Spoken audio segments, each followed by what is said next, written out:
Hi friends, how are you today? My name is Bailey Sarian, and today is Monday, which means it's Murder, Mystery, and Makeup Monday. Hi. If you're new here, hi, my name is Bailey. How's it going? And on Mondays, I sit down and I talk about true crime story that's been heavy on my noggin, and I do my makeup at the same time. Just to keep my hands busy, you know? If you're interested in true crime and you like makeup, I would say subscribe, because I'm here for you on Mondays. Hi friends, just popping in here really quick to mention today's sponsor, Rocket Money. Look, I was having one of those days, where like everything was just bothering me. You know how that is. And then I found something that just really pushed me over the edge. I was being charged every month for some random streaming service I don't even use anymore. I was like, that's it. And I realized I had signed up for like a free trial to watch one show months ago, and I haven't touched it since. They always get me with the free trials, okay? And then I forget about it. Next thing you know, I'm paying for stuff I don't even use. And the worst part is trying to cancel it. Well, thankfully, that's where Rocket Money comes in to help. Rocket Money is the app you need to save more and manage your money better. This personal finance app allows you to manage subscriptions, lower bills, build a custom budget, and grow your savings all in one place. I love using Rocket Money to help cancel all sorts of subscriptions. Cancel them all. Rocket Money safely and securely identifies reoccurring charges, and they help you cancel unwanted subscriptions so you don't have to. You can even cancel from within the app. You just a couple of the taps on the phone, bleep, blop, bloop, boom. It's done. No need to call, customer service or any of that. If you feel like you can't get your monthly bills under control, Rocket Money is here to help you budget. So you can analyze your spending habits to create a custom budget that works with your lifestyle. You can also automatically monitor your spending by category and get notifications when you've exceeded your limits. So with these features, Rocket Money has helped save its customers up to $740 a year with over 500 million in canceled subscriptions. To save more and spend less, join the over 5 million members using Rocket Money today. Go to rocketmoney.com/Sarian or click the link in the description to get started for free. That's rocketmoney.com/Sarian to get started for free. Now let's get back to today's story. A few things before we get started. One, I got a new microphone. Does it sound good? Let me know down below. I think it sounds good, but I want to know what you know. Okay. And second of all, if you're ever curious to know what products I'm using, I do list them down in the description box. But other than that, I'll get into today's story because this guy, he sucks. So I've been seeing a lot about this guy lately because it's a fairly new situation he just got his trial just went through and all that. His sentencing is coming up, and I've seen a lot of people talking about him because some of you all think that this man, this disgusting killer, is hot. People are like, oh my god, he's so hot. And it's like, just because he has his hair slicked back and some tattoos, people think he's hot. And it's like, you guys, get some standards, okay? You can do better than a killer. Okay, all right, great. With that being said, we're talking about this guy. His name is Wade Steven Wilson. All right, I'm going to the doctors today, so I think I'm gonna do a kind of natural look. Not that you care, but I'm just letting you know. Natural for me. I don't want to look too crazy. I mean, we'll see though, because that's always my intention, and the next thing you know, cake face. It happens every time. Anyways, today we're talking about this guy named Wade Steven Wilson. He was also called the Deadpool Killer because his name is identical to that of the fictional anti-hero Deadpool, whose real name is also Wade Wilson. Now, what are the odds of that, huh? Now, Deadpool, if you don't know, is a character from Marvel Comics, and this character is known for his chaotic, unpredictable nature, and he has a tendency toward violence. And to be fair, in a more humorous and exaggerated comic book fashion.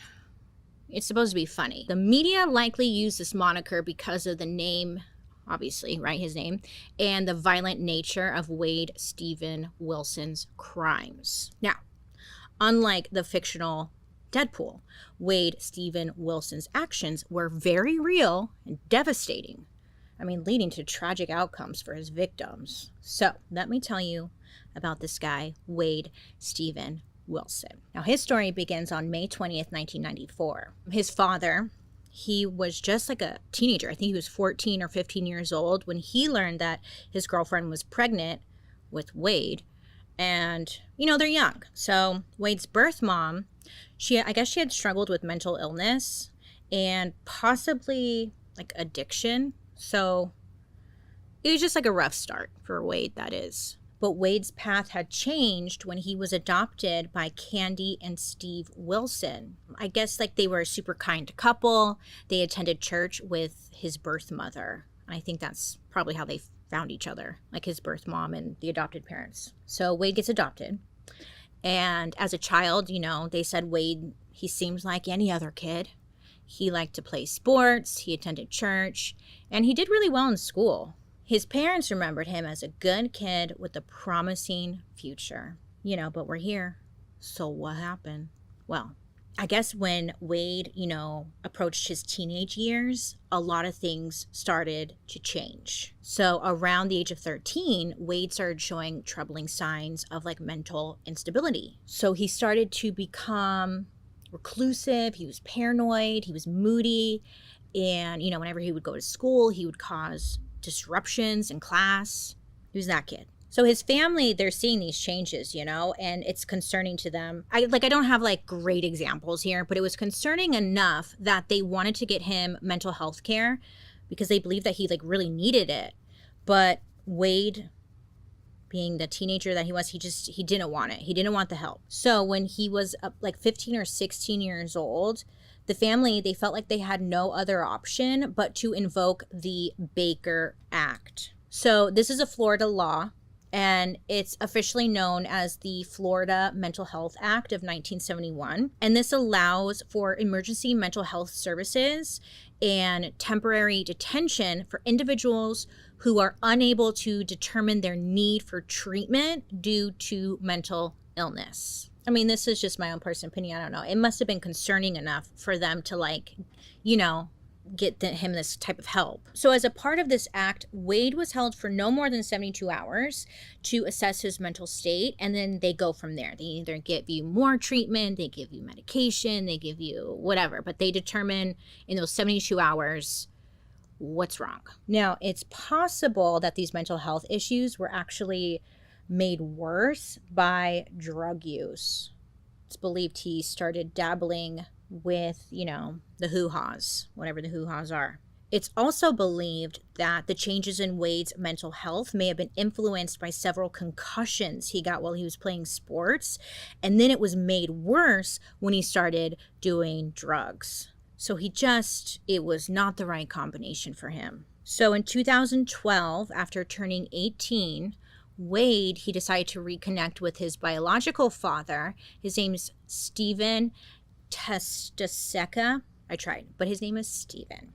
And he lived in Lakeland, Florida. So they get in touch, and they kind of stay in touch on and off for like the next few years.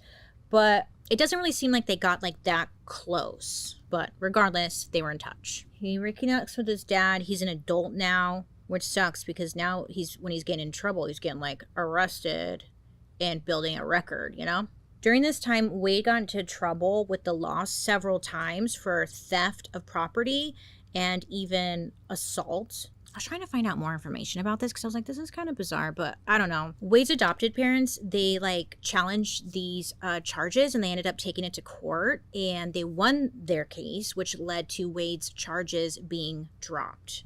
So Wade, I guess also during this time, he has a daughter, but there's really not much else known about that. So in late 2018, Wade started dating a woman named Kelly in Palm Beach County, Florida. Now, it was said that Wade, he's tall, he's handsome, he's charismatic, and he has tattoos.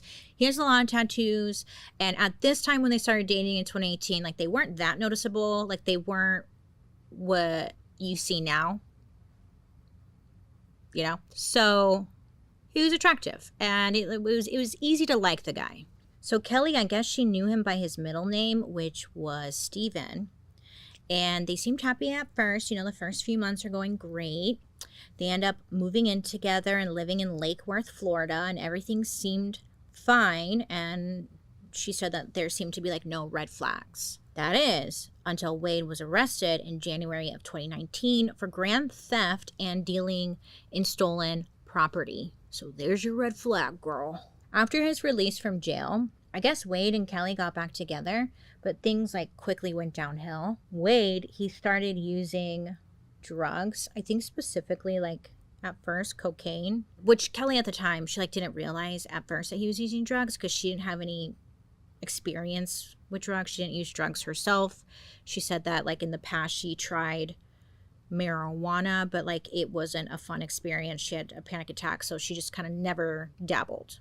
So she didn't really know like what the signs were, I guess. But eventually, I guess she was like looking through her stuff and she found evidence of a makeshift crack pipe. So she finds this makeshift crack pipe and she has a feeling that it's drug related. She doesn't know. She's not sure. So she takes a photo of it and I guess she posts it on Reddit and she asks like on Reddit, like, what is this? She had a feeling, but she wasn't sure. And people had responded that it was indeed a DIY crack pipe. So, not great. So their relationship became strained with arguments that sometimes got intense. She said it never got physical until one day when Kelly tried to search his backpack for drugs. She's just checking, you know, and Wade kind of found out and he got really pissed. So she was in like a room with the door shut and I guess he kicked in the door and hit her or attacked her, and then she threw a table at him. Not great. But this is like the first time things got physical between them. And then things really seemed to get worse from here. So I guess at this point, Wade started to steal from Kelly. I guess he like stole her gun and then he ran away to Texas and like didn't even tell her. Kelly, she had reported this to the police because he stole her gun, you know, but like nothing came of it. They did nothing really. Despite their issues, they made up several times because, as Kelly admitted, this is what she said, this guy's hot and I'll do anything to keep him around. Now you can judge, but there's a lot of people in that situation where you're just like, you don't have any self-worth, you know, and you're like, well, this guy's hot and I'll never get someone hot, so I'll just put up with it. But really, once you get away from it, that's when you realize like, oh crap, what was I doing? I get it. I'm not judging. I mean, she said that, you know, she was stupid, but at the time she was just not making good choices. But letting him back into her life, she later realized, was just a huge mistake. On February 18, 2019, Wade's behavior took a terrifying turn. Wade and Kelly got into like some kind of heated argument. Somehow it leads to Wade kidnapping Kelly. He threw her into the trunk of her own car and then drove to the Florida Keys, which was about 3.5 hours away, with her in the trunk. During this, he like beat and sexually assaulted her. He binded her up with her own clothes. He stuffed leggings in her mouth to gag her. It was pretty intense. At some point, he like bit her lower face. He scratched her neck. And apparently in the struggle to get her into the trunk of the car, he broke her foot by slamming like the door on it. So he's got her in like the trunk, whatever, and he's driving like recklessly down the I-95. Allegedly, he's like speeding, weaving through traffic, driving like a psycho. During the drive, I mean, it's 3.5 hours. At some point, he got hungry. So he pulled into a McDonald's drive-thru and ordered food with her still in the trunk. Jeez Louise. So inside the car, Wade had disabled the OnStar system. You know, that little thing that you talk to, OnStar. Is that still in cars? I forgot about that. I don't have OnStar. I have the Kia. But just in case, like, you know, she tried to, I don't know, take it, like, use it, talk to it. And then I guess he, like, took her phone and quickly sold it for crack. And then when they reached the Keys, it was, like, around 4 a.m., Wade had met up with another woman, and he let Kelly go. Thank God, right? He lets her go. I guess he gave her the keys to the car so she could drive back. That part I was like, what? Okay, I mean, I'll take it. It's better than him going psycho and doing something crazy, you know? But, okay. So Kelly, she drives back to Palm Beach County and she went straight to the hospital. The hospital, you know, they documented the lacerations on her wrist, the bite marks. She had a busted lip, and then they took a sexual assault kit. Now, after this, Kelly, she wanted to press charges, But based off of my understanding, it seems like the police out there are freaking idiots, because like either the evidence was lost, ignored, or somehow insufficient, and like nothing came of it, which makes no sense because she had all these documents showing that like what he did to her. Kelly kept some of like the photos of her injuries on her phone, but police were unable to locate the photos that they had taken at the hospital. Like they took photos and stuff and then they just like deleted them. They're literally so dumb. This whole story is about how dumb these police are. Sorry, but they are. The case ended up becoming inactive because there were no witnesses, and technically, because they lost it all, no evidence. And I guess at some point they did go to Wade and they questioned him about these allegations. And Wade told police that he had tied Kelly up in the back of her car because she was, quote, into that kind of thing. So after that, like, police were like, well, all right, well, okay, checks out. And that was it. So after the incident, Kelly and Wade, I believe they officially, like, ended it. Pretty positive. But, you know, for Wade, he continued on with his violent behavior. It was said that he dated, like, several other women where he, like, had abused them, or this was violent, you know? When I was reading about this, they said that at some point, allegedly, he may have dated a guy, and at some point he had stabbed this guy. It's not funny. It's just like awkward because that was all the information I could find. So like he may have dated a guy and stabbed him. And then moving on. I was like, okay. All right. What was that about though? Just not any information I could find. So by October of 2019, Wade was dating a woman named Melissa Montanez. And just follow me on this journey because I had a lot of questions. I was like, what? This doesn't make sense. But just this is what happened. Okay. On October 6th, Wade and Melissa, they're dating. They decided to go out to the club in Fort Myers, and it's called Buddha Live. Buddha Live. And while they're there, Wade, he meets this guy named Jason Shepard. Now, I guess they did not know each other before this evening, Jason and Wade. But the two seemed to hit it off. I'm sure it's something drug related, in my opinion, allegedly. I don't know. But like this Jason guy, he invites Wade and Melissa back to his place. Melissa's like, I don't want to go. Like, I don't know this guy. I don't want to go.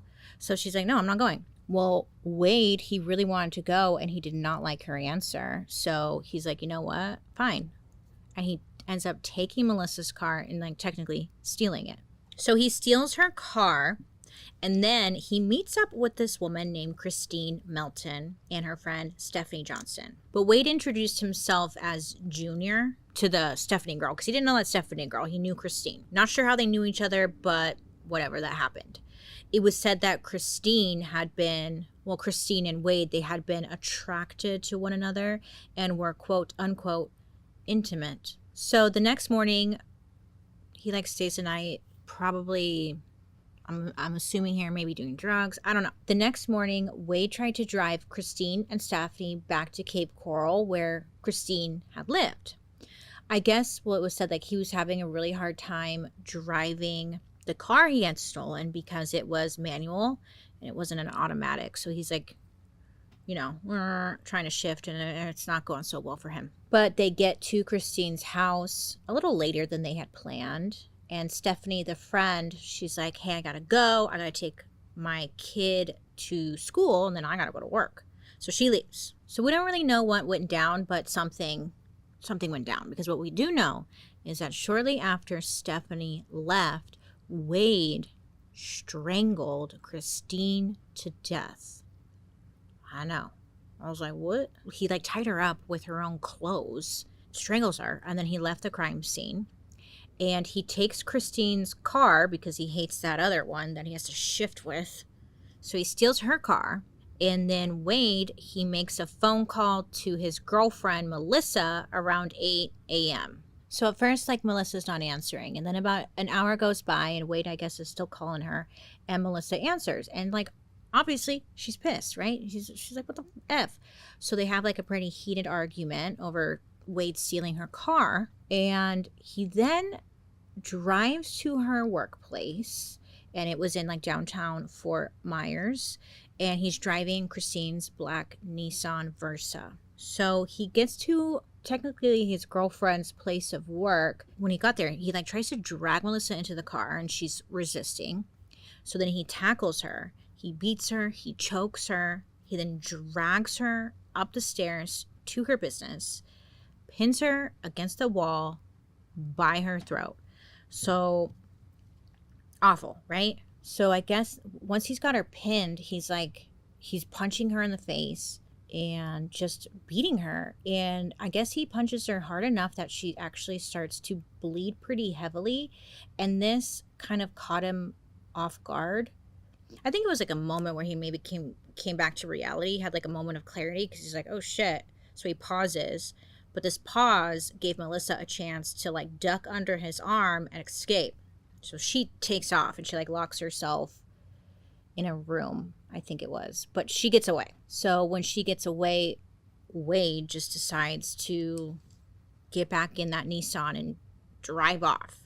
Wade's violent spree didn't end there. He returned to Cape Coral sometime between 9:30 and 11 a.m. So when he's driving, this is when he spots a woman named Diane Ruiz. She's walking to work at the Moose Lodge. And I guess Wade spots her and he like pulls over and he's like, hey, I need directions. Can you help me? I don't know. He somehow convinces her to like get into the car with him and help him. So she does. So he gets her into the car. And then after that, Wade then strangles her. And then he goes to like an empty parking lot. It's like near a Sam's Club, where he tosses her out of the vehicle. And I guess after that, he realizes that she's still alive and she's breathing. So Wade then ran over her multiple times. You know, he backed up, went forward, backed up. He did that until, quote, she looked like spaghetti. Now this was according to like an interview he did with detectives. Not at a Sam's Club. Now, it's not clear to anyone as to why Wade had killed Diane. There's speculation, you know. Many believe like it was because he wanted money to like try and get out of town, so he was like gonna rob her or something. But again, it's just unclear. Now, at this time, police, they were looking for Wade because of the attack on Melissa. She had gone like called police, you know, she was attacked, right? So they're looking for him. And that's when they find him. He's parked in the car, shirtless, at a Joe's Crab Shack in that stolen black Nissan. So police approach him. They go up to him. And this is, again, the police, they're just dumb.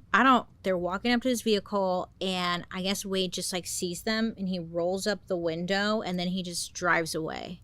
He literally just drove away. And they're like, well, we tried. Yeah, they didn't even go after him. They just let him go. So bizarre. So Wade takes off. Maybe he's getting a little paranoid knowing that the police are kind of like, they're getting close, right? So he's driving and he spots a home that seems to be empty.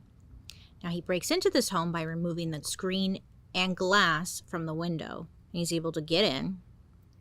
The owners, they were out of town, so it was like, okay, good guess. And when he's inside, he drank several White Claws from the fridge. He ate some food, and then he even like changed his clothes.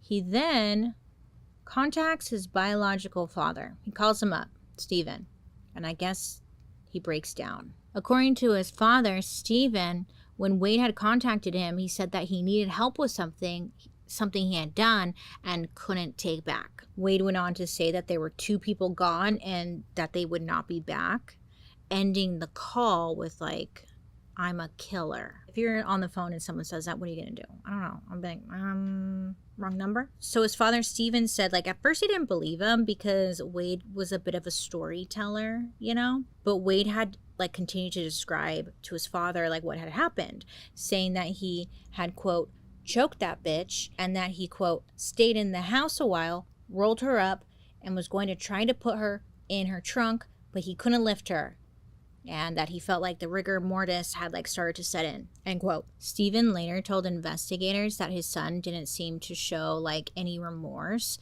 and when he was on the phone with him, he actually kind of sounded excited.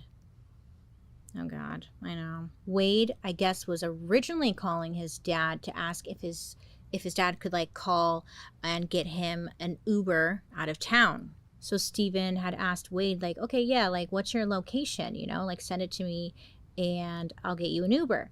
But instead of, you know, sending that location to get him an Uber, he actually sends the address to the U.S. Marshals. Good for him, you know? Steven later said that he felt a little conflicted, you know, about turning Wade in. He knew it was the right decision because most likely Wade would do it again. But, you know, it's your kid.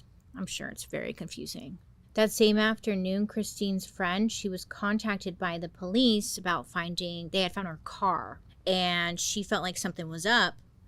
She's like, something's got to be wrong. So fearing for her well-being, Cape Coral police, they forced their way into her home. That's when they see like a large bundle of bedding and clothing in the hallway near a bedroom. And like when they look inside, it was Christine's body.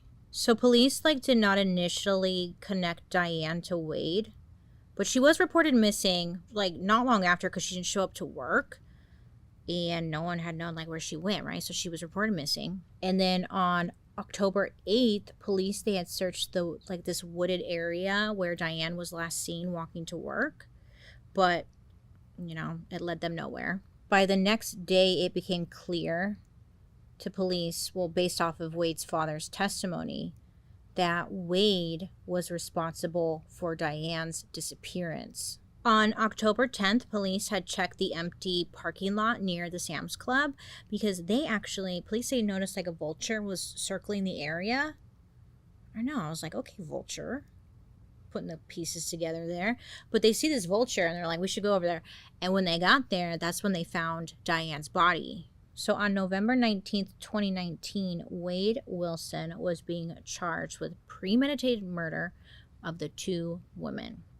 So Wade, he gave like different interviews where he argued that he did not kill them, but then he did interviews with police and he told them that, okay, maybe I killed them.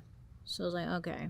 His defense later would argue that like he was heavily drugged, or as his attorney told the court, he was, quote, whacked out of his mind. That's why he did it. On September 20th, 2020, while awaiting trial, stupid ass Wade over here, he tried to escape from prison. It didn't work. Wade and his cellmate, they had planned like a whole escape plan, you know? And they even arranged for a car to come pick them up around like 2 a.m. the next morning. They were like, we're going to do it.